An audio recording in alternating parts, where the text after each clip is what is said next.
안녕하세요. 남자친구 집에 결혼 허락 받겠다고 처음 인사드리러 간 날에 망해도 싼 집 구석 제 손으로 직접 뒤집어 엎어버리고 왔습니다. 남자친구와는 연애는 길게 해왔지만 두 사람 사이에 결혼 이야기 오간 지는 얼마 되지는 않았어요. 이만 끝내자고 결혼 이야기 뒤집어 엎어버리고 나서 얼마 동안은 자기가 잘못했다, 앞으로 잘하겠다 하면서 자기한테 기회 좀 달라. 이제 고작 부모님한테 인사드리는 단계인데 그때 일어난 일 가지고 파혼하자고 하는 거 너무한 거 아니냐. 다시 한번 만회할 기회를 주라 하면서 매일같이 저에게 빌다시피 연락이 왔었습니다. 하지만 아무리 생각해도 남자친구도 남자친구지만 그딴 집구석의 두 번째 기회고 뭐고 줄 필요조차 없겠다는 생각이 들었고, 더 끌어봐야 시간 낭비라는 생각에 하루빨리 손절하는 게 나은 것 같아 후련하게 정리했네요. 저랑 남자친구 사이에 본격적인 결혼 이야기 나온 건 채 2달도 안 된 기간인 터라 파혼이라는 말보다는 그냥 정리했다고 하는 게 깔끔한 표현인 것 같습니다. 남자친구와 저는 동갑내기 커플이에요. 저 같은 경우에는 대학교 졸업하자마자 바로 일을 시작했기에 남자친구보다 취직도 훨씬 빨리 했어요.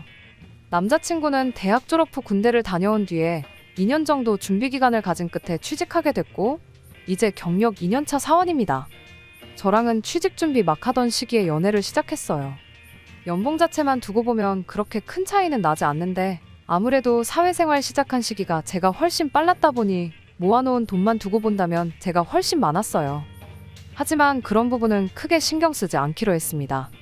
어차피 결혼하면 같이 벌 건데 지금 당장 제가 돈 얼마 더 있는 게 뭐가 중요한가 싶었지요. 제가 모아놓은 돈이 더 많았다고 해봐야 7천 남짓한 돈이었는데 억대로 차이나는 돈도 아니고 했으니 말이죠. 진짜 중요한 건 우리가 결혼 후에 맞벌이를 하면서 한 달에 얼마 정도를 벌고 저금을 할 수 있느냐라고 생각했어요.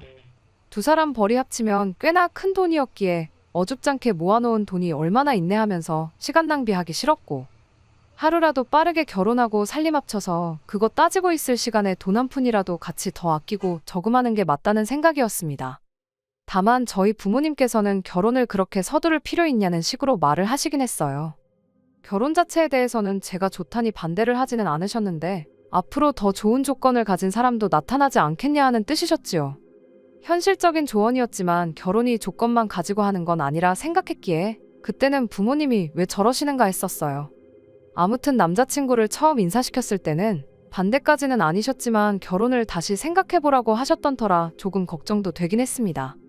그래도 사위 될 사람 처음 인사하러 오는 날이라고 인사시키기로 한 며칠 전부터 해서 어머니께서 저한테 남자친구가 음식 뭐를 좋아하느냐, 특별히 못 먹는 음식은 있느냐 하는 그런 것들을 물어봐 왔습니다.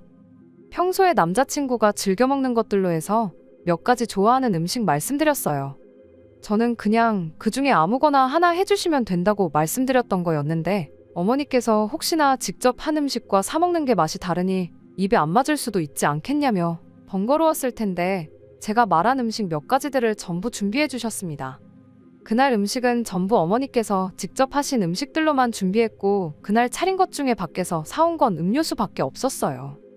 남자친구가 평소에도 능글맞고 넉살 좋은 성격인데 상 차려져 있는 걸 보고 임금님 수라상도 이보다 좋을 수는 없을 거라며 먹는 음식마다 엄지 치켜들면서 연신 엄청 맛있다 칭찬 일색이었고, 평소에도 입이 짧은 편에 양도 그렇게 많지 않은 편이었는데 앉은 자리에서 밥 3공기를 그냥 비워버리더라고요. 열심히 준비하셨던 만큼 저희 어머니도 맛있게 먹는 모습 보니 엄청 뿌듯해 하셨지요. 거기에 더불어서 남자친구가 저희 집 올 때 배 한 상자를 사왔었는데 저희 부모님 앞에서 직접 과일을 깎으면서 결혼하면 저한테 사소한 집안일 안 시키고 자기가 직접 다 하겠다 하는 식으로 또 어필을 하더라고요. 결혼을 탐탁치 않게 생각하셨던 것도 있고 해서 걱정했는데 그 특유의 넉살에 부모님이 남자친구를 좋게 보셨나 봐요. 다른 건 몰라도 성격 하나만큼은 참 좋아 보인다 하시며 둘이서 행복한 게 최고지 돈 얼마 같은 조건이 뭐가 더 중요하겠냐며 흔쾌히 결혼을 허락해 주셨습니다. 그리고 몇 주 지나지 않아서 제가 남자친구 집에 인사를 드리러 가게 되었습니다. 빈손으로 갈 수는 없으니 저도 과일 한 상자 사서 가져가려고 했는데 저희 부모님께서 아는 분 통해서 한우 선물 세트를 어디서 구해오셔서는 제 손에 들려보냈어요. 남자친구도 배 한 상자 사온 게 전부였는데 굳이 한우까지 바리바리 싸서 들고 가야 되나 싶었는데 부모님께서 하나 받았다고 해서 똑같이 하나만 해주고 그렇게 계산적일 필요가 뭐가 있냐시며 이제 한 식구 되는데 그런 거 따지지 말고 어쩌다 아는 지인분 덕에 들어온 한우고 우리 식구 먹을 것도 똑같은 게 하나 더 있으니 나눠 먹는다 생각하고 하나 드리고 오라 하시더라고요. 그렇게 저도 과일 한 상자 들고 한우 세트까지 낑낑거리며 들고 가 남자친구 집에 도착을 했는데 솔직히 실망스럽다고 할 수밖에 없었습니다. 남자친구가 저희 집 왔을 때랑은 너무나도 비교가 되었거든요. 점심 식사 시간에 맞춰서 만나기로 했어요.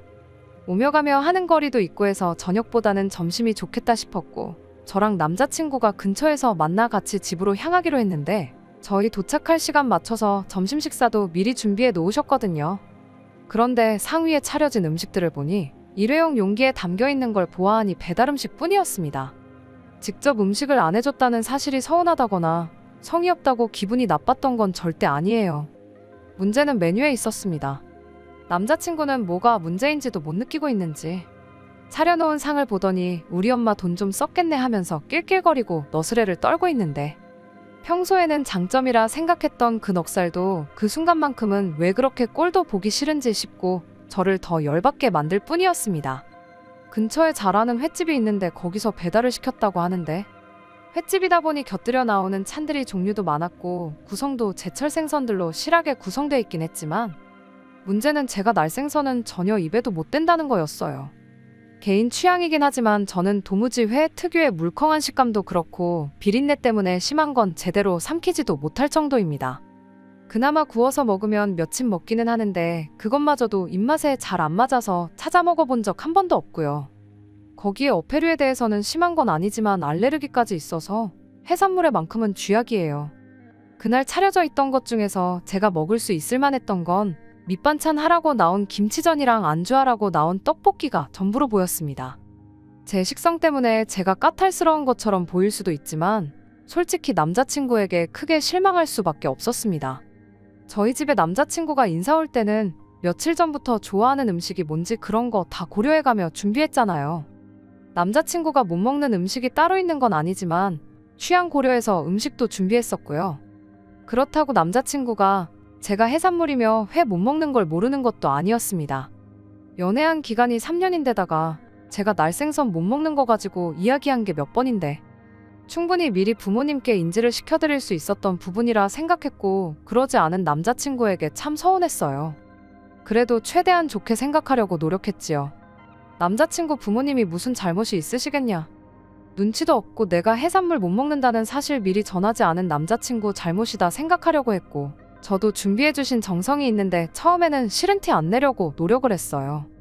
준비해온 선물부터 드리고 인사를 드렸더니 남자친구 어머니가 우리 아들 먼 데서 오느라고 고생하고 배고팠을 텐데 일단 밥부터 먹고 하자고 말을 하시더라고요. 그때까지도 남자친구는 제가 회를 못 먹는다는 사실도 인지하지 못했는지 배가 고프다며 식탁의자 빼서 자리에 앉기 바빴어요. 그나마 김치전이랑 그런 게 있어서 그걸 반찬 삼아 식사를 할 수 있었습니다. 그리고 식사가 어느 정도 진행되었을 때 그제서야 제가 회를 전혀 입에 못 대고 있는 사실을 눈치챈 건지 저보고 왜 그렇게 밥을 깨작거리고 먹냐며 뭐 입에 안 맞는 게 있냐고 물어봐 주시더라고요. 그래서 저도 크게 눈치 보지 않고 사실은 제가 다른 해산물도 그렇지만 특히 회를 잘 못 먹는다고 사실대로 이야기했습니다. 거기에 악의 같은 건 전혀 없었어요. 아무도 말을 안 해줬는데 그걸 알고 있는 게 더 이상한 거 아니겠어요? 오히려 제가 모처럼 저온다고 준비해 주셨는데 아무것도 못 먹고 깨작거리고 있어서 죄송하다고 먼저 말을 했습니다. 제가 먹을 게 없다고 눈치 줄 생각으로 그런 건 절대 아니었고요. 하지만 다르고 다르다잖아요? 그런데 이어진 남자친구 어머니의 반응이 참 그렇더라고요. 그제서야 남자친구도 제가 못 먹는 음식들만 차려져 있다는 걸 눈치챈 건지 한마디를 하는데 남자친구 말을 들으니 더 어이가 없더라고요. 남자친구가 이 모든 상황을 엄마한테 덮어씌울 생각이었는지 자기가 말하지 않았냐고 얘 회 같은 거 먹을 줄 모르니까 돈가스라도 하나 시켜놓아달라 자기가 부탁하지 않았냐고 하더군요. 말인즉슨 남자친구는 제가 생각했던 거랑 다르게 집에다가 제가 회를 못 먹는다는 사실을 미리 전했다는 소리잖아요? 그런데도 굳이 남자친구 어머니는 제가 못 먹는 음식으로 식사를 준비하셨던 거고요. 이어진 남자친구 어머니의 대답에 참 여러 가지 생각이 들기 시작했습니다. 저를 보고 한다는 소리가 사람이 못 먹는 음식이 세상에 어디 있겠냐면서 안 먹어버릇해서 맛있는 걸 모르는 거라고 하더군요. 없어서 못 먹는 사람들이 지천에 깔렸는데 배돼지가 불러가지고 안 먹는 거지 못 먹는 게 아니라나요? 일부러 잘하는 집에다가 시킨 거니 이참에 먹어버릇 해보라면서 회를 한 점 집어서 제 입으로 들이밀더라고요. 제가 난감해하니까 회는 초장 맛으로 먹으면 된다고 하면서 초장이 바닥으로 뚝뚝 떨어질 정도로 듬뿍 찍어서 다시 들이미는데 그 덕분에 회 냄새는 심하게 맡지는 못했는데 그래도 도무지 먹을 엄두가 나지는 않았습니다. 제가 계속해서 거부를 하자 남자친구 어머니는 이 맛있는 걸 왜 안 먹냐면서 회가 비려서 못 먹는다는 건 그동안 못하는 집에서 안 싱싱한 횟감으로 먹어서 그런 거라며 또다시 일부러 잘하는 집에 시켜 준비한 거라는 사실을 강조하더라고요. 마치 저를 위해 특별히 신경 써서 준비한 것들이라는 듯이 말이죠. 하지만 저를 진짜 신경 썼다면 구태여 제가 못 먹는 음식을 준비했을까요? 다 다른 이유가 있었고 저를 위해서가 아니라 귀한 아드님 위해 준비했다는 사실을 얼마안가 알게 되어버렸습니다. 끝까지 저한테 권하던 회를 제가 먹지 못하고 앞접시에 덜어두니 한숨을 쉬면서 한탄을 하더군요. 이 맛있는 걸 왜 안 먹는지 이해가 가질 않는다며 우리 아들 장가보내면 그 좋아하는 회는 앞으로 다 먹었다고 하면서 얼굴 잔뜩 못마땅한 표정을 숨기지 못하고 궁시렁대더라고요. 아들 장가보내면 회는 다 먹었다는 말이 무슨 말이겠나요? 남자친구가 회를 좋아하는데 괜히 저 때문에 자주 못 먹고 그러는 게 속상하니 인사하러 온 참에 회 먹는 방법을 가르쳐주겠다는 심보로 오늘을 준비했다는 소리잖아요? 사실상 이 상황의 원흉이나 마찬가지인 남자친구는 저한테 미안한 기색조차 보이지 않고 있었어요. 자기는 미리 말했으니 잘못 없다. 뭐 이런 생각이었을까요? 오히려 우라들 장가가면 회는 못 얻어먹겠네 하는 엄마 걱정에 한다는 대답이 자기가 회 먹고 싶으면 엄마 집 와서 먹으면 되지 뭘 그렇게 걱정을 하냐며 낄낄대고 있는데 진짜 이 자식이 내 남편 될 사람이 맞나 싶더라고요. 억지로 웃을래야 웃을 수도 없는 상황에 남자친구 아버지가 입을 열었어요. 그래도 밥 한 끼 먹이겠다고 우리 예비며느리 집까지 초대했는데 맨밥만 먹여서 보내면 쓰겠냐며 걱정을 해주시더라고요. 그러다 제가 올 때 건네드렸던 한우가 생각이 나셨나 봐요. 남자친구 아버지가 그러면 회야 우리 집 사람들은 없어서 못 먹는데 선수들끼리 알아서 끝내고 우리 예비며느리한테는 아까 가져온 한우 좀 꺼내 구워주면 되지 않냐고 남자친구 어머니한테 말을 꺼냈습니다.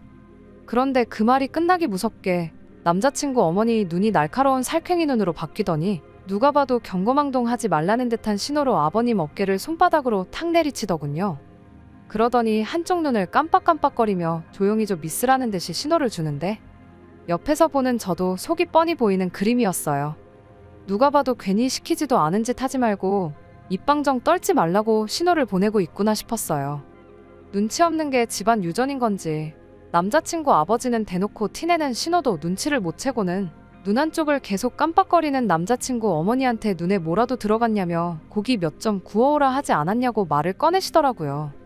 남자친구 어머니는 아버님한테 눈치채게 만드는 걸 포기한 건지 오늘 점심 시키는데 쓴 돈이 얼만지나 아냐면서 저녁엔 뭘 먹어야 될지 고민이다 하면서 대놓고 티를 팍팍 내더군요.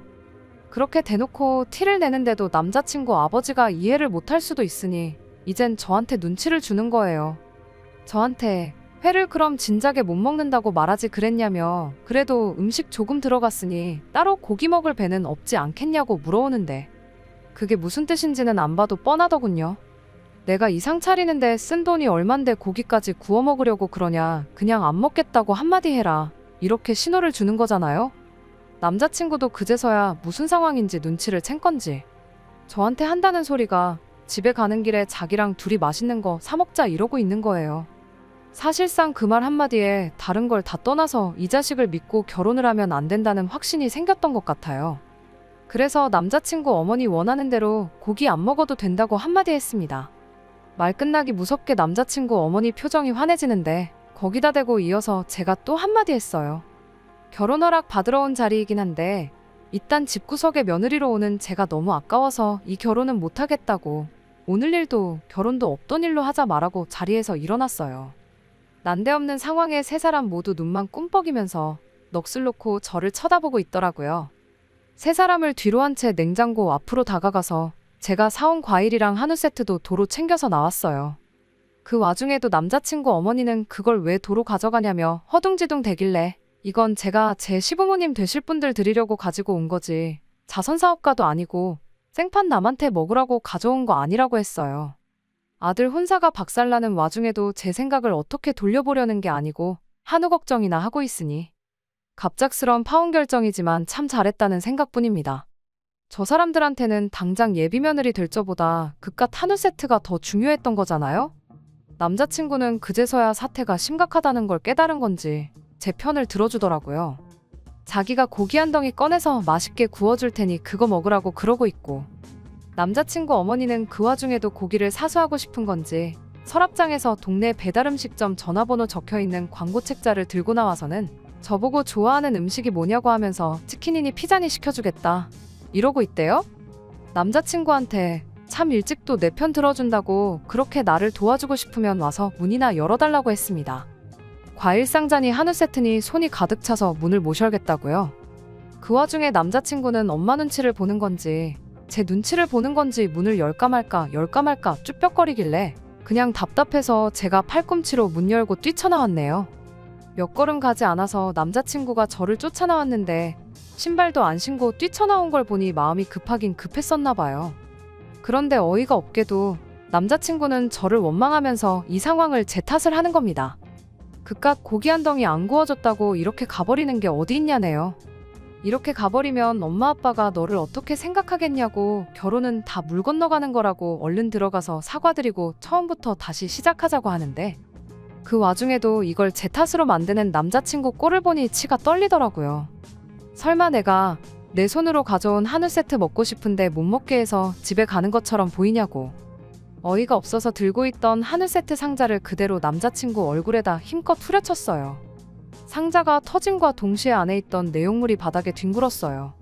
내가 설마 이까짓 거 못 먹게 해서 파혼하겠다 하겠냐고, 이거 네 줄 테니까 집에 가서 엄마랑 아빠랑 실컷 구워 먹으라고 했습니다. 뒤를 안 돌아봐서 모르겠는데 떨어진 고기를 줍느라 그런 건지 저한테 한 대 맞고 넋이 나간 건지 모르겠지만 그러고 나서 더는 쫓아오지 않더라고요. 아파트 사람들이 무슨 구경이라도 났는지 저희 싸우는 꼴을 구경하고 있었는데 쪽팔리거나 그런 건 하나도 없어요. 어차피 남자친구 아니면 이쪽 동네 근처에 올 일은 평생 없을 테고, 주민들 입방아에 오르내리면 그 주인공은 제가 아니라 남자친구네 식구들이겠지요. 남자친구는 그날부터 계속 연락이 와서 원래 결혼 준비하면서 그런 걸로 다투고 다들 그런다더라, 그런 거 조율하는 것도 결혼하는 과정 아니겠느냐 하면서 결혼 준비 시작하자마자 어떻게 이렇게 뒤집어 엎어버릴 수 있냐고 계속 저보고 한 번만 화 풀고 다시 시작하자는 연락이 왔습니다. 그 와중에도 자기 결혼한다고 회사며 친구들한테도 다 말했는데 양가에 처음 인사하자마자 파혼하게 됐다고 하면 사람들이 자기를 어떻게 보겠냐며 체면을 찾고 있길래, 그제서야 정말 제가 좋은 결정 내렸다는 확신이 생기면서 지금 네 체면이 중요하냐 한마디 해주고, 이제 완전히 쫑난 거니까 두 번 다시 연락하지 말라고 한마디 해줬네요. 처음에는 저도 이게 무슨 상황인가 싶었는데 마음 추스르고 곰곰이 생각해보니 차라리 더 진행되기 전에 시작하자마자 끝난 이 상황이 더 잘 된 게 아닌가 싶어요. 사람 초대해놓고 저따구로 나오는 집에 며느리로 들어가봐야 제가 앞으로 받을 대우 뻔한 거 아니겠어요?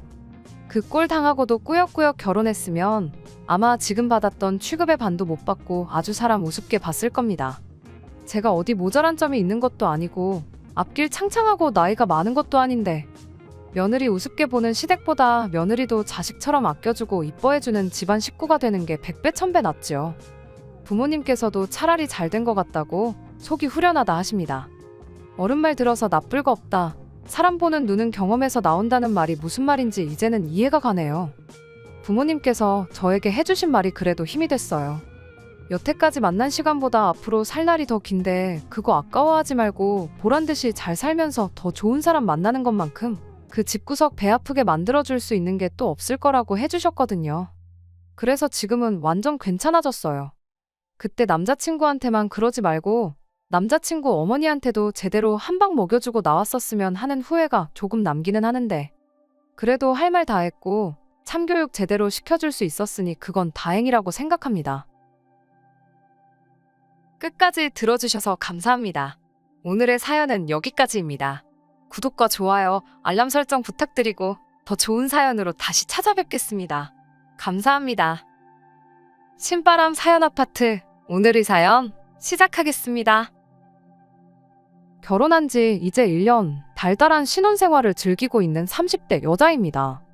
결혼은 지금의 남편과 한 게 처음이지만 사실 저는 5년 전에 결혼 문턱까지 갔다가 파혼했던 과거가 있어요. 이미 다 극복한 이야기이기도 하고 이게 뭐 숨길 일인가 싶어서 남편에게도 전부 오픈한 이야기입니다. 5년 전 이야기를 이제 와서 하는 이유는 따로 있어요. 그때 당시 파혼하면서 미처 하지 못한 말을 얼마 전에 한 번에 다 쏟아낼 수 있었거든요.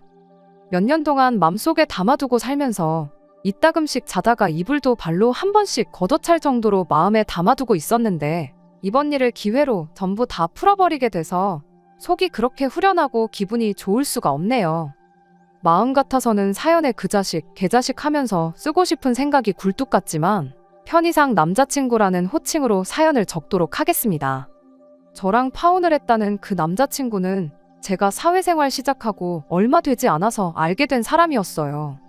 저보다 나이가 2살이 많았고 대기업 사무직으로 일을 하고 있었지요.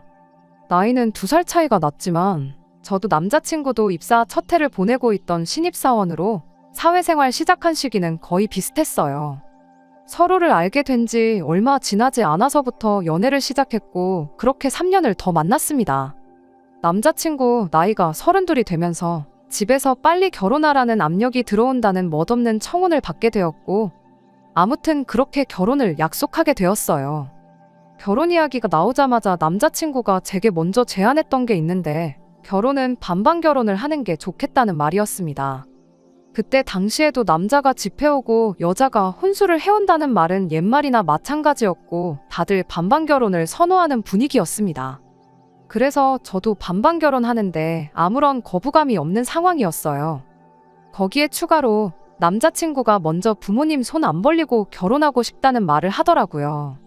저는 흔쾌히 알겠다 했고 자신있게 부모님 손 벌리지 않고 반반 결혼하자고 먼저 말을 꺼냈으니 당연히 저는 남자친구가 모아놓은 돈이 꽤 되는구나 하고 생각을 했었어요. 그런데 막상 까놓고 보니 남자친구가 모아놓은 돈은 제가 모아놓은 돈의 절반 수준밖에 안 되는 돈이었습니다. 제 통장에 얼마가 있는지 확인한 남자친구가 돈을 어떻게 이렇게 잘 모았냐며 칭찬을 해주긴 했는데 그 말을 꺼내는 표정이 어찌나 당황스러웠는지 굳어버린 표정을 감추지 못할 정도였어서 그때 대번에 돈을 많이 안 모아놨다는 사실을 눈치챌 수 있었어요. 제 정확한 월급에 대해서는 연애 3년 하는 동안 알려준 적이 없었습니다. 자기가 대기업 다니면서 월급 잘 받으니까 비교적 유명하지 않은 회사 다니는 제가 하찮은 월급을 받고 일을 한다고 생각을 했던 건지 아니면 자기 씀씀이만큼 저도 돈을 쓰고 다닌다고 생각을 한 건지 그런 부분은 말해주지 않았으니 잘 모르겠지만 하나 확실한 건 부모님 도움 없이 반반 결혼하자는 말을 꺼냈을 때 어느 정도 그런 생각을 가지고 있었을 수도 있겠구나 하는 생각이 들었어요. 아무튼 먼저 반반 결혼하자고 말을 꺼낸 사람이 남자친구인데 남자친구 돈이 모자라다고 해서 제가 피땀 흘려 모은 돈을 어디다 버리고 올 수도 없는 노릇이잖아요. 결국 남자친구는 부모님한테 손을 벌릴 수밖에 없었습니다. 어떻게 이야기가 잘 되었는지 남자친구가 모아놓은 돈에 더해서 1억을 지원받아 오기로 했어요. 그 덕에 덩달아 저도 저희 어머니께 손을 벌릴 수밖에 없었지요. 저희 어머니께서는 흔쾌히 모자란 만큼의 돈을 해주셨어요. 사실 아버지 돌아가시기 훨씬 전부터 해서 저 시집 갈 때 되면 준다고 돈을 따로 모으고 계셨다고 하시더라고요. 그 액수가 꽤 큰 금액이었던지라 그 돈을 전부 다 받아오면 남자친구가 또 집에다가 손을 벌려야 할 상황이라서 딱 제가 필요한 만큼만 받기로 했습니다. 그렇게 2억 6천이라는 결혼자금이 생기게 되었는데 크다면 큰 액수지만 신혼집이며 신혼여행을 포함한 전반적인 결혼식 비용을 생각해보면 엄청 빠듯한 돈이었어요. 다른 걸 떠나서 집 문제만 생각해도 이미 벌써 돈이 모자란 느낌이더라고요. 저희 어머니께서 저 준다고 했던 돈을 다 받을 걸 그랬나 하는 순간도 있었지만 그 돈을 다 받았더라도 욕심만 더 커졌을 거라는 생각에 가지고 있는 만큼에서 잘 준비해 보려고 했습니다. 그런데 하루는 안 그래도 모자란 예산인데 남자친구가 어머니가 주셨다고 하면서 저한테 글씨가 빼곡하게 적혀있는 예단 목록을 건네줬습니다. 일반적으로 받는 예단 품목들에 금이며 명품이며 아주 이것저것 적혀있더라고요. 제가 대충 봤을 뿐인데도 돈 2, 3천으로는 택도 없을 것처럼 보였습니다. 안 그래도 돈이 빠듯한데 상견례 때도 말 한마디 언급 안 했던 예단 목록을 이제 와서 건네주냐고, 그리고 반반 결혼하는데도 굳이 받으시려고 하는 이유가 뭐냐고 따질 수밖에 없었어요. 남자친구는 그런 제 질문에 친척들 눈도 있고 어머니 지인분들도 있고 그런데 보는 눈이 많아서 예단을 생략할 수가 없는 상황이라고 하더라고요. 상견례 때 아무 말이 없던 건 그때야 우리가 양가 도움 없이 결혼하기로 했던 상황이었지 않느냐고. 그런데 자기 부모님이 1억이나 되는 거금을 지원해준 지금 예단을 요구하는 건 당연한 절차가 아니겠냐고 하더군요. 그래도 우리 예산이 빠듯해서 집 알아보는 것만 해도 머리가 터질 것 같은데 예단까지 해가면 너무 힘들 것 같다 설명을 해줬더니 남자친구가 한다는 소리가 자기 주변에 먼저 결혼한 친구들한테 물어봤는데 우리보다 없이 시작했는데도 여자 쪽에서 예단은 다 해왔다더라 하면서 예단만큼은 포기할 수 없다는 굳은 의지를 보여줬습니다. 아들 결혼시키는데 지원을 해줬으니 본전은 뽑아야겠다는 소리로밖에 들리지 않았습니다. 그렇게 말은 하지 않았지만 당장 그 예단 해드리는 것보다 그 돈 돌려드리고 대출받아 이자 내는 게 오히려 더 싸게 느껴지더라고요. 그래서 남자친구한테 차라리 지원받아온 그 돈 도로 돌려드리라 했어요. 그냥 내가 모아놓은 만큼에서 당신이 모자란 만큼만 받아오라고, 그렇게 반반 결혼하고 예단은 생략하는 게 좋겠다고 솔직한 제 생각을 말했더니 남자친구는 그런 제 말에도 계속 엄마 체면 이야기만 꺼내더군요. 저랑 좀처럼 의견이 좁혀지지 않는 와중에 남자친구가 그제서야 짜증 가득한 말투로 한다는 소리가 자기가 돈을 그만큼밖에 모으지 못한 이유가 따지고 보면 너한테 있는 거라며 제 탓을 하기 시작했어요. 어처구니가 없더라고요. 남자친구 말은 이거였어요. 저랑 3년 연애하는 동안 데이트 비용으로 나간 돈이 어마무시하기 때문에 돈을 모을 수 없었던 거라고요. 남자친구가 모아놓았던 돈은 3천이었고 제가 모아놓은 돈이 7천이었습니다. 3년 연애하면서 데이트 비용으로 4천만 원을 썼다고 하기엔 가당치도 않은 소리나 마찬가지였어요. 데이트 비용, 칼같이 계산해서 정확히 반반을 냈던 건 아니지만 여태껏 저도 데이트 비용을 같이 부담했었거든요. 이따금씩 남자친구가 기분 내겠다고 전부 계산했던 적이 있지만 그럴 때면 저도 그 다음번 데이트에서는 제가 전부 계산하는 식으로 했었어요. 아무리 못해도 남자친구가 밥을 샀으면 커피는 제가 사는 식으로 꽤나 합리적인 데이트를 해왔었습니다. 그렇다고 저한테 뭐 몇백만 원, 몇천만 원 하는 명품 선물을 사줬던 적이 있던 것도 아니었어요. 암만 남자친구가 저보다 더 많은 비용을 부담했어봐야 말 그대로 밥값하고 커피값 정도의 차이잖아요. 저희가 3년 연애한 기간이 일수로 1000일 조금 넘었어요.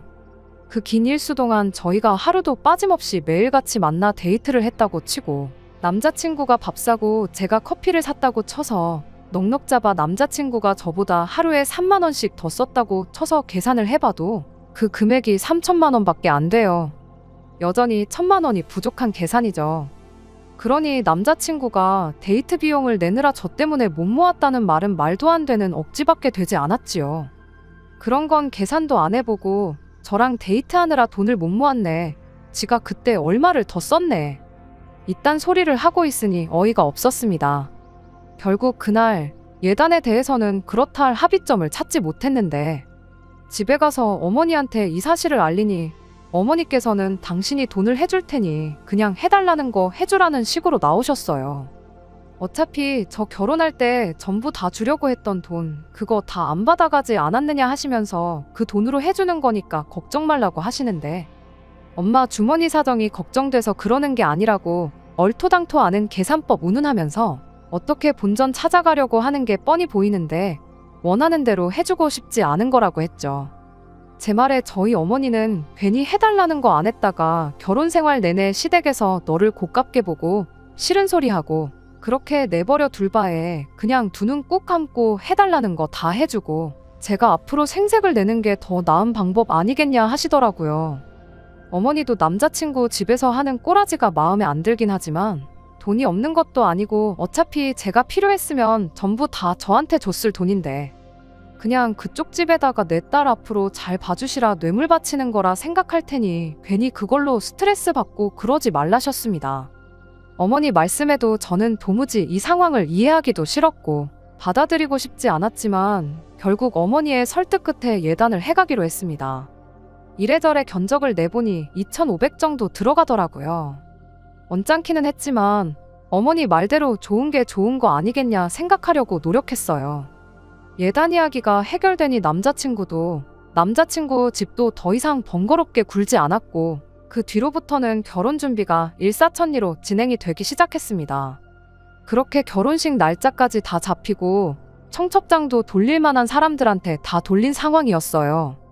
예단 문제로 티격태격하긴 했지만 남자친구랑도 더할 나위 없이 좋았고 제 첫 해외여행이나 마찬가지였던 신혼여행 생각에 한참 들떠있던 어느 날이었는데 언젠가부터 어머니가 안색도 안 좋고 평소랑 다르게 너무 쉽게 지치고 힘들어하셔서 어머니를 모시고 병원을 다녀오게 되었습니다. 그리고 그때 어머니가 간암 판정을 받게 되었습니다.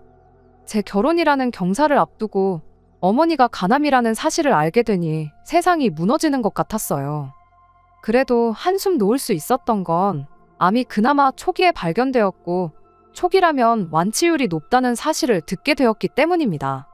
어머니가 좀 힘드시겠지만 결혼식도 참석할 수 있을 정도였고요. 그런데 저희 어머니가 암이라는 소식을 들은 남자친구 집에서 아주 난리가 났더군요. 저희 어머니 걱정 때문에 난리가 난 거였으면 참 마음뿐이라도 감사스러웠겠지만 애석하게도 그 난리는 저희 어머니 걱정 때문에 그런 건 아니었습니다. 당시 예비 시어머니였던 남자친구 어머니한테서 저한테 직통으로 전화가 걸려왔어요. 결혼 준비하는 내내 남자친구 어머니와 할 이야기가 있으면 남자친구 통해서 했지 제가 직접 연락하거나 저한테 직접 연락이 왔던 적은 한 번도 없었거든요. 그 덕에 붙일 정도 거의 없는 거나 마찬가지였는데 통화를 하고 나니 거의 없던 정도 뚝 떨어지더군요. 전화로 저희 어머니 상태가 어떤지 심심한 위로의 말을 건네기는커녕 전화 받자마자 저한테 한다는 소리가 아무리 어머니가 암이라도 나한테 해오기로 했던 예단건에 대해서는 절대로 차질 없게 잘 준비하라는 소리였으니까요. 어이가 없어서 말이 안 나와 입만 뻐끔거리고 있었는데 사람이 약속을 잘 지켜야 하는 거라며 첫 단추부터 이상하게 끼울 생각 하지 말라고 하는 겁니다. 그 말을 들으니 애초에 첫 단추부터 안 끼우는 게 맞겠다는 생각이 들었어요. 하지만 먼저 대화로 풀어보는 게 좋겠다 싶어서 그 길로 남자친구를 불러냈어요. 그 무례함에 대해 사과를 받기 전까지는 저도 도통 기분이 풀리지 않을 것 같아서 남자친구한테 이게 무슨 상황이냐 한마디 따질 생각이었지요. 남자친구는 걱정이 가득한 눈빛으로 저희 어머니 때문에 제가 속이 아니겠다며 걱정을 해주더군요. 이어서 말하길 우리 그냥 신혼집 구하지 말고 장모님 집에 신혼살림 차려서 같이 지내는 게 어떻겠냐 묻더라고요. 거기서 말이 끝났다면 엄마는 개차반이라도 자식은 정상이구나 그렇게 생각하고 파혼까지는 생각도 안 했을 거예요. 하지만 이어진 남자친구 말에 저는 파혼을 결심하게 되었습니다. 자기가 간암에 대해서 좀 조사를 해봤다고 말을 꺼내면서 완치율이 뭐 30%도 안 된다더라. 초기에 발견됐어도 결국엔 다 죽는다더라 그딴 소리를 꺼내더니 어차피 장모님이 암으로 돌아가시면 그 집이 우리 집 되는 거 아니겠냐며 그러면 우리 신혼집은 따로 구할 필요가 없으니 지네 엄마가 해준 1억 원을 돌려드려도 되는 거 아니냐입니다. 사실 집에서 그 돈 해준다고 빚을 좀 지게 되었는데 괜히 돈을 이중삼중으로 낼 필요가 있냐는 소리를 하는데 그 길로 제가 남자친구 뺨싸다귀를 한 대 올려붙였습니다. 그 더러운 입으로 우리 엄마를 장모님이라고 부르지 말라고요. 결혼식장까지 가서도 모르는 게 결혼이라는 말 못 들어봤냐고. 길게 말할 것도 없고 너네 같은 집구석하고 더 얽힐 생각 없으니 파혼하자고 했어요. 남자친구는 재미없다고 농담하지 말라고 하면서 처음엔 제 말을 못 믿는 듯한 눈치였지만 그 뒤로부터 오는 연락 다 무시해버리고 비행기표며 결혼식을 위해 예약한 것들 다 취소해놓고 그러니 그제서야 뭔가 잘못됐다는 걸 느낀 건지 저희 집 앞까지 찾아와서 잘못했다고 빌기 시작했습니다. 그간 만나온 정이 있으니 더 못 볼 꼴 보기 전에 더는 찾아오지 말라고 뭐 그렇게 매일같이 찾아와 사과하는 남자친구를 뒤로하고 파혼하게 되었습니다. 처음에는 저희 어머니도 당신이 괜히 아파가지고 딸 결혼이 날라갔구나 안타까워 하셨는데, 생각해보니 그딴 집구석에 우리 딸 시집을 보냈으면 죽어서도 편하게 눈을 못 감았었을 거라며 차라리 잘된 일이라 하셨어요. 저는 어머니한테 왜 죽는다는 생각을 하냐고, 병원에서도 완치가 가능하다고 하지 않았느냐고 그냥 지금부터 치료 잘 받고 그러면 된다고 했죠. 간절히 바라면 이루어진다고 했나요? 결국 어머니는 암을 이겨내시고 완치 판정을 받으셨습니다. 하지만 재발할 확률도 있어서 병원에는 앞으로도 계속 다니셔야 하지만요. 그리고 저는 어머니 모시고 병원 다니면서 인연을 키워오기 시작한 내과 선생님과 작년에 결혼식을 올리게 되었지요. 그렇게 파혼하고 나서 결혼 생각은 꿈도 꾸지 않았는데 똥차가고 벤츠가 온다더니 그 말이 그냥 재밌자고 하는 말이 아니구나 싶었습니다. 그리고 사연 시작하면서 말씀드린 대로 신혼 분위기 만끽하면서 매일을 즐겁게 잘 살고 있어요. 누군가 그러길, 헤어진 연인에게 해줄 수 있는 최고의 복수는 그 사람보다 훨씬 행복하게 잘 사는 것보다 좋은 게 없다던데, 그런 알량한 복수 같은 거 생각할 겨를도 없을 정도로 행복하게 잘 지내고 있었습니다. 그러다 얼마 전 우연찮게 파혼한 전 남자친구를 다시 만나게 되는 일이 생겼어요. 어떻게 저를 멀리서부터 알아보고 먼저 말을 걸어오더라고요. 몇 년 전 파혼할 당시였거나 파혼한 직후였다면 질색을 하고 무시를 했겠지만, 저 이렇게 잘 지내는데 피할 필요 있나 싶어서 저도 같이 인사를 해줬지요. 저를 보더니 잘 지내는 것 같아 보인다고 대번에 먼저 말을 하더라고요. 슬쩍 제 왼손 약지를 보더니 결혼도 했는가 보다 하면서 아쉬운 듯한 표정을 지어왔어요. 그러더니 물어보지도 않았는데 구구절절 자기 이야기를 꺼내기 시작했습니다. 저랑 그렇게 헤어진 뒤에 얼마 지나지 않아서 엄마 소개로 여자를 하나 만나게 되었고 결혼해서 애 둘 낳고 잘 살고 있었다대요. 과거형으로 말하길래 뭔 일이 있었구나 싶었는데 아니나 다를까 얼마 전에 결국 엄마 때문에 이혼하게 되었다고.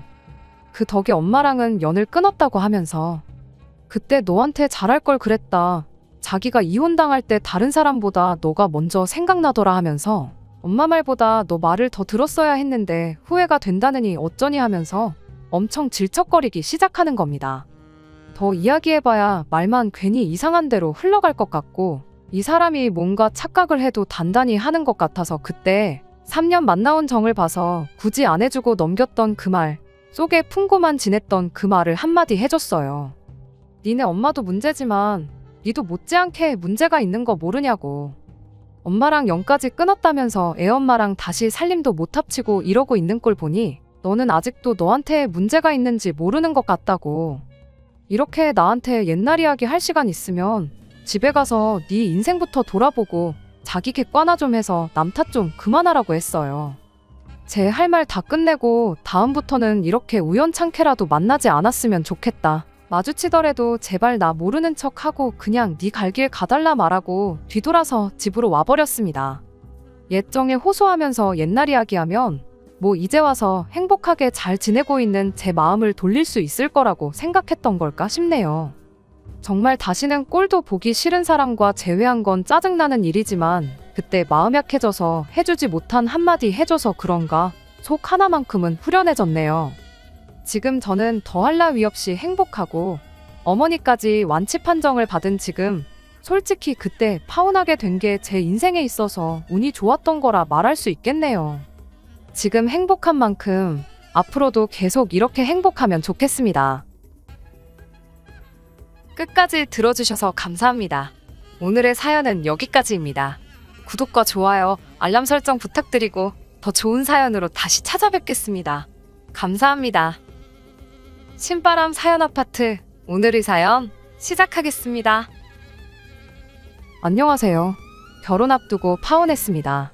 제가 올해 29살인데 원래는 30이 되기 전에 꼭 결혼을 하고 싶었어요. 2년 조금 넘게 만난 남자친구와 지난달부터 결혼 이야기가 오가기 시작했고 30 넘기 전에 결혼하고 싶어 했던 저 때문에 조금 서두르는 느낌으로 올 연말 내로 결혼식을 올리는 쪽으로 이야기가 진행되고 있었습니다. 결혼 준비를 서두르긴 했으나 식장이나 스드메 같은 걸 따로 예약해 놓은 건 없었고 신혼여행지는 어디가 좋을까 뭐 그런 이야기 주고받고 있던 상황이었어요. 그런데 이렇게 파혼을 하게 되었고 그 이야기를 사연으로 적어 보내고 있네요. 30 전에 결혼하겠다는 제 작은 소망은 물 건너가게 되었지만 딱히 파혼해버린 이 상황에 대해서 후회가 남는다거나 하지는 않네요. 30 전에 결혼하겠다던 그 작은 계획 때문에 제 창창한 앞길을 제 손으로 꼬아버릴 뻔했다 생각하면 오히려 좋은 결정 내렸구나 하는 생각뿐입니다. 결혼까지 생각했던 남자친구는 저보다 5살이 많아요. 하지만 그 나이 차이가 그렇게 크다고 느껴지지는 않았습니다. 남자친구가 똥안이라서 그렇다는 건 아니고요. 처음에는 그게 성격이 잘 맞는구나 생각했었는데 남자친구의 가족관계를 알게 되니 왜 그렇게 느꼈는지 딱 알겠더라고요. 남자친구의 가족관계에 대해서는 결혼 이야기 나오기 직전에 남자친구가 말해줘서 알게 되었습니다. 남자친구 위로 누나가 한 명 있어요. 사실상 이 파혼의 결정적인 역할을 한 예비신우이지요. 남자친구가 집안의 막내이기도 하지만 늦둥이이기도 해서 이 예비신우와는 나이 차이가 13살이나 났습니다. 저희 막내 이모랑 비교해도 나이 차이가 얼마 나지 않는 사람이 내 신우가 될 수도 있다니 솔직히 그땐 까마득했어요. 심지어 결혼도 일찍 해서 예비신우한테 딸이 한 명 있는데 20대 초반으로 대학교까지 다니고 있다는 말까지 들으니 아찔하더군요. 남자친구는 그런 저를 보고 누나가 엄청 좋은 사람이라고, 따지고 보면 누나도 누나네 시댁에선 며느리 아니겠냐, 거기에 딸 키우는 엄만데 걱정할 게 뭐가 있겠냐며 걱정일랑 할 필요가 없다고 말을 하더라고요. 그러다 하루는 그렇게 신경 쓰이면 먼저 한번 만나보자고 하면서 자리까지 만들게 되었지요. 그래서 처음 예비신우랑 만나게 되었습니다. 첫 인상만 두고 보자면 남자친구 말대로 제가 너무 사서 걱정을 했나 싶었을 정도였지요. 하지만 한번 봤다고 해서 그 사람을 다 파악할 수 있었겠나요? 그 자리에는 예비신우뿐만 아니고 예비신우의 딸, 그러니까 예비시조카도 같이 나왔었어요. 예비신우가 딸한테 너 맨날 언니 있으면 좋겠다고 했었잖아 하면서 저랑 친하게 지내라는 식으로 이야기를 했지요. 쭈뼛거리는 게 내성적인 성격처럼 보이긴 했는데 그래도 또 요즘 애들이라고 하고 싶은 말은 다 하고 자기 의견 말하는데 거침이 없던 아이였어요. 아무튼 그날 저도 예비신우한테 제 소개를 하면서 제가 일하고 있는 회사라든지 이런저런 이야기를 나누게 되었는데 예비시조카가 저희 회사 이름을 듣더니 눈이 반짝반짝 빛나더라고요. 알고 보니 예비시조카가 학교를 관련 전공으로 다니고 있었고 또 저희 회사가 그쪽 방면에서는 이름이 있는 회사다 보니 당연히 관심이 있을 수밖에요. 예비시조카도 졸업하고 나면 저희 회사 다니고 싶다며 저보고 참 부럽다고 하더라고요. 그런 자기 딸을 보고 있던 예비신우가 저를 보더니 참 잘됐다고 하면서 저보고 우리 딸 졸업하면 올케가 힘 좀 써주면 되겠네, 우리 딸 취직은 믿고 맡기면 되겠나 하면서 말을 하더라고요. 그 전까지는 누구누구씨 하고 확실히 거리를 두고 불렀는데 예비시조카랑 회사 이야기 몇 마디 주고받고 나서는 저를 올케라고 부르기 시작했지요.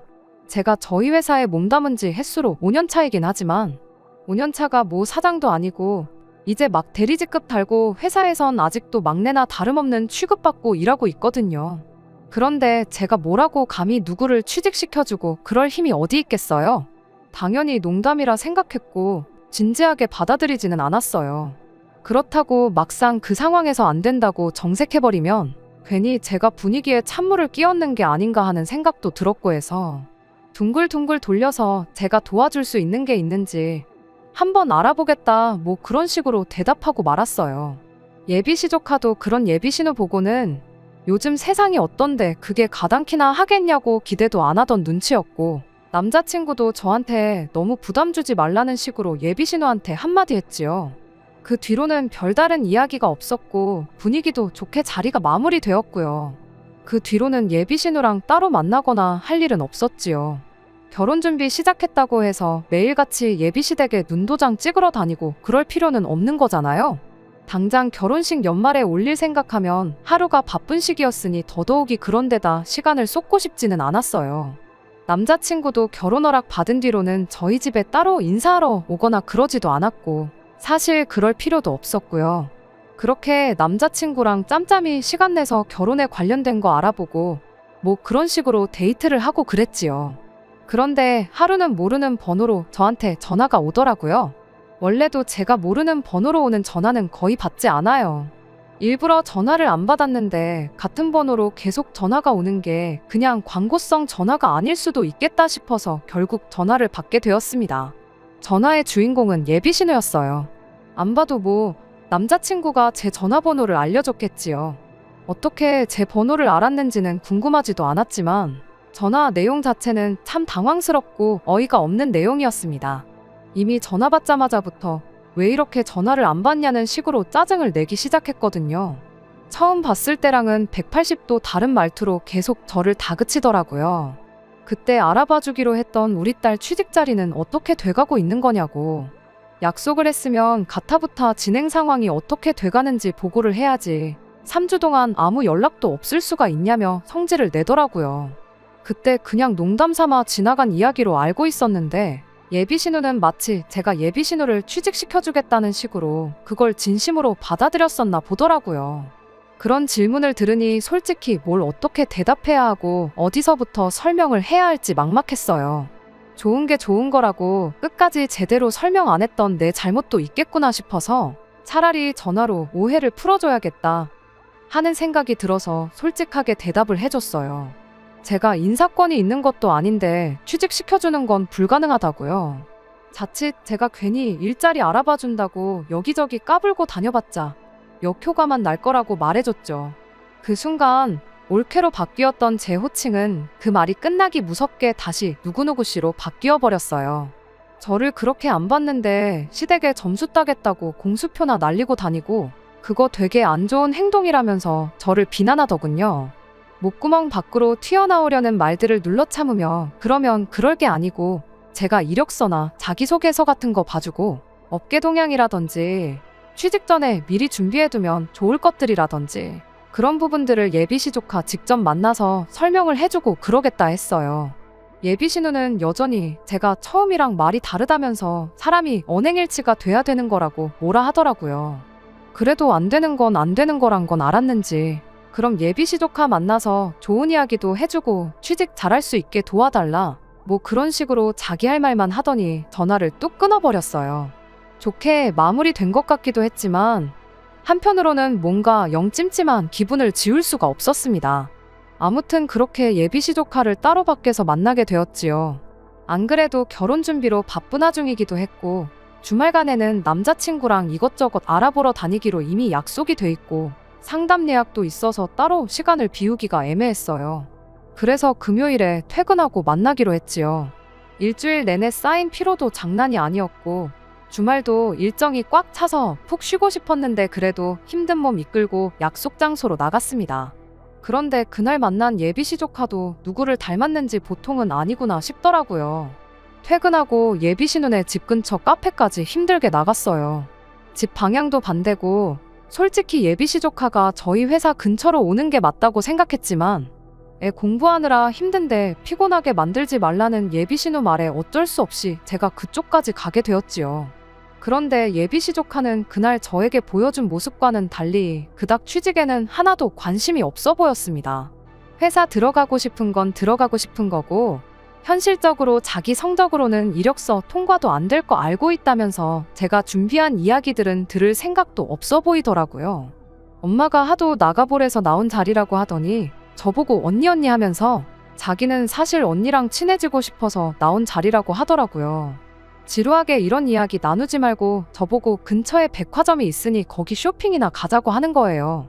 얼떨결에 예비시 조카 따라서 백화점까지 따라가게 되었는데 몸은 피곤해 죽겠는데 이게 뭐 하는 건가 싶더라고요. 그러던 와중에 예비시 조카가 정신이 퍼떡 들게 만들어주더라고요. 구경 다니다가 어디서 한 장에 26만 원이나 하는 티셔츠 한 장을 들고 와서는 저보고 그걸 사달라고 조르기 시작했거든요. 언니 하면서 애교까지 부리면서 말이에요.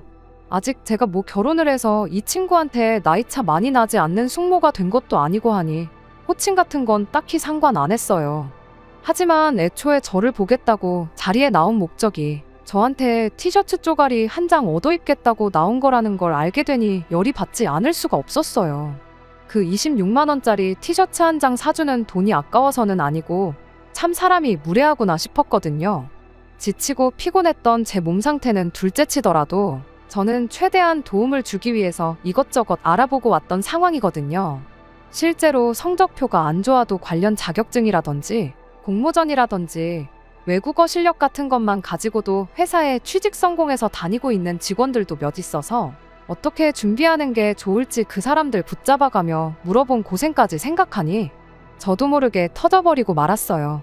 그렇다고 제가 욕을 했다거나 그런 건 아니에요. 말이 좀 세게 나가긴 했어요. 정신 차리라고 바쁜 사람 불러다 놓고 이러는 거 솔직히 보기 안 좋다고요. 이러나 저러나 결혼하게 되면 내가 아가씨 언니가 아니고 숙모가 되지 않겠냐 하며 호칭도 한번 정리를 해줬어요. 그리고 여기서 이럴 게 아니고 나도 해야 할 건 해야겠다고 예비시조카 백화점에서 데리고 나와 근처 카페로 향했습니다. 그리고 원래 목적대로 알려주기로 한 것들 다 설명해줬지요. 따놓아야 할 자격증이나 영어 시험 점수라던가 해서 제가 알아온 것들 하나씩 설명해주기 시작했어요. 그런데 예비시조카는 관심이 전혀 없다는 듯 너는 떠들어라 하는 식으로 지루한 표정을 짓고는 핸드폰으로 아까 보던 옷 구경이나 하고 있더라고요. 그래서 또 한마디 했어요. 내가 여기 나온 거 너네 엄마 부탁으로 온 거다. 우리 회사에서 일하고 싶다고 말한 건 너 아니었냐. 이러는 거 진짜 예의 아니고 그런 식으로라면 우리 회사는 커녕 그 어떤 회사도 취직 못할 거다. 내가 사장이라고 해도 너는 취직 못 시켜준다. 졸업까지 정신 똑바로 차리고 공부 열심히 해라 충고를 해줬습니다. 제가 좀 화를 내니 그제서야 듣는 척을 하더라고요.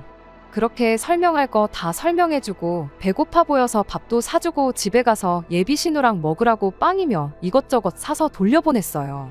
그러고 집에 돌아왔는데 저녁 10시가 훌쩍 넘어 있더라고요.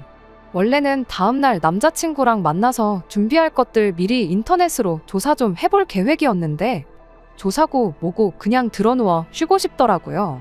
그래서 씻고 나와 소파에 엎어져 있었는데 전화가 한 통 오더라고요. 예비신우였어요. 고생했다 수고했다는 말 듣자고 받은 전화는 아니었는데 전화 받자마자 예비신우가 저한테 고함을 치기 시작하더군요. 대뜸 한다는 소리가 누구누구 씨는 시댁 알기를 얼마나 우습게 알길래 벌써부터 태도가 그딴 식이냐고 저한테 뭐라 하더라고요. 요즘 사람답지 않게 참하고 예의 바른 사람이었는데 이제 보니 앞뒤 다르고 아주 두 얼굴에다가 개념이 없니 어쩌니 하면서 짜증을 내는데 수고했다 한마디 들어도 모자랄 판에 싫은 소리부터 쏟아내니 이유가 뭔지 알고 싶은 것보다 저도 화가 나기 시작했습니다. 그래서 저도 퉁명스럽게 뭐 때문에 그러시냐 대답했지요. 그랬더니 예비신우는 아직도 네가 뭘 잘못한 건지 모르냐면서 제가 예비시조카한테 너너 거리고 반말하는 게 맞는 거냐면서 성질을 부리더군요. 애 취직시켜달라고 보내놨더니 아주 애를 기를 죽여서 돌려보냈다고 그게 말이나 되냐는 거예요. 결혼 전인데도 이렇게 시댁 식구들 어려운 줄 모르고 나이 좀 많다고 사람 하대하고 그러는데 결혼하고 나면 아주 볼만하겠다고 멀쩡히 있는 저희 어머니까지 들먹이면서 너네 집에선 가정교육을 그렇게 하냐며 고래고래 고함을 치더라고요. 그냥 말했어도 충분히 어이없고 열받는 상황에 아무 상관도 없는 저희 어머니까지 걸고 넘어지니 저도 참을 수가 없더라고요. 그래서 형님 많이 흥분하신 것 같은데 다시 한번 무슨 일이 있었는지 따님한테 자초지종 제대로 다시 이야기해보라고 하고 그리고 다시 전화를 주던가 말던가 하셔라 하고 전화 끊어버렸어요. 그랬더니 다시 전화가 와서는 어른이 말하는데 말이 그렇게 기냐고 저보고 버르장머리가 없다면서 그걸 걸고 넘어지더군요. 저도 이성적으로 대하기 힘든 상황이었고 저희 어머니의 더불어 가정교육 이야기까지 들었는데 더 통화했다간 아주 대판 싸움이 날 것 같아서 더는 할 이야기 없고 내일도 모레도 볼 일이 많아 이만 쉬어야겠으니 전화 끊겠다. 또 전화해도 안 받을 거다 말하고 전화 끊어버렸어요. 그 뒤로 전화기가 몇 번 더 울리기는 했는데 이미 또 전화를 할 거 예상해서 벌써 무음으로 돌려놓았던 터라 싹 다 무시해버리고 그냥 잠에 들어버렸습니다. 아침에 일어나 보니 전화가 10통은 더 와 있었어요. 신경 쓰였지만 최대한 무시하고 약속 장소에 남자친구 만나러 나갔지요. 그런데 남자친구도 저를 만나자마자 한다는 소리가 너 정신이 있는 거냐 없는 거냐 따지고 들면서 애도 아니고 네 기분 나쁘다고 일을 이렇게 크게 만드냐 하면서 뭐라 하는 거예요. 제가 남자친구한테 물었죠. 무슨 상황인지 자초지종은 처음부터 끝까지 다 듣고 나한테 뭐라 하는 거냐고요. 그랬더니 남자친구는 거기다 대고 제가 시자 들어간다고 해서 과민 반응을 하는 거라는 식으로 몰아가더라고요. 다른 걸 다 떠나서 우리 누나가 너네 이모뻘 되지 않느냐고, 너 니네 이모한테도 그렇게 떽떽거리고 성질 부리냐 하면서 따지고 들더군요. 어이가 없어서 아무 말 안 하고 있었더니 어른이 말하면 내내 하고 고분고분하게 나왔어야지, 일을 더 크게 만들어서 중간에서 자기만 입장이 난처하지 않느냐고 짜증을 내는 거예요. 아무리 상황이 어이가 없어도 어른이 기분 나쁘다고 말하면 죄송합니다, 다음부터는 안 그러겠다, 조심하겠다 사과 먼저 하고, 조카 바꿔달라 해서 조카한테도 미안했어요 한마디 해주고 반성하는 모습 보여줬으면 일이 이렇게 커지지 않았을 거 아니냐고 따지고 들더군요. 미안했어요? 결혼하면 내 조카 되는 거나 마찬가지인데 그럼 그때도 존댓말을 해야 하는 거냐 물으니, 그래도 나이 차이가 얼마 나지 않으니까 존댓말 하는 게 보기 좋은 거 아니겠냐고 하길래, 그럴 거면 당신도 앞으로 당신 조카 앞에다 두고 존댓말 해라, 그럼 나도 존댓말 하겠다 대답했죠. 남자친구는 거기다 대고 한다는 소리가 자기는 걔 꼬맹이 시절부터 보고 커왔으니 존댓말을 할 필요가 없다고 하더군요.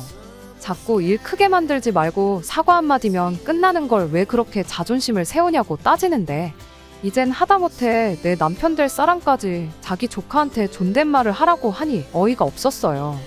애초에 제가 예비시 조카한테 초면부터 반말하고 무례하게 굴어서 그런 거라면 이렇게까지 열받지는 않았을 거예요. 일단 저도 결혼 안 했으니 남남이라 생각하고 있었고, 처음에는 극존칭까지는 아니지만 처음 만난 사람이다 생각하고 존댓말 해줬어요. 그러니 취직 준비는 됐고 백화점 가자는 소리에 거기까지 따라가 준 거죠. 지들 필요할 때나 올캐고 외숙모지. 애초에 예비신우가 자기 딸 취직시켜달라는 어이없는 부탁만 안 했어도 결혼식 올릴 때까지 만날 일도 없었을 거예요. 그런데 저래놓고 나중에 취직이라도 안 됐어 봐요. 아마 애는 멀쩡한데 제가 성의가 없어서 취직을 못했다 제 탓을 하지 않았겠어요. 가뜩이나 열이 올라오는데 남자친구는 그 와중에 지 누나한테 전화를 걸어서 저한테 바꿔주더군요. 애초에 제가 전화를 걸어서 사과를 하는 모양새가 시나리오에 있었던 건지 예비신우는 어디 한번 사과해봐라 하는 식으로 나오더라고요. 제가 미쳤다고 거기다 대고 죄송합니다 했겠나요?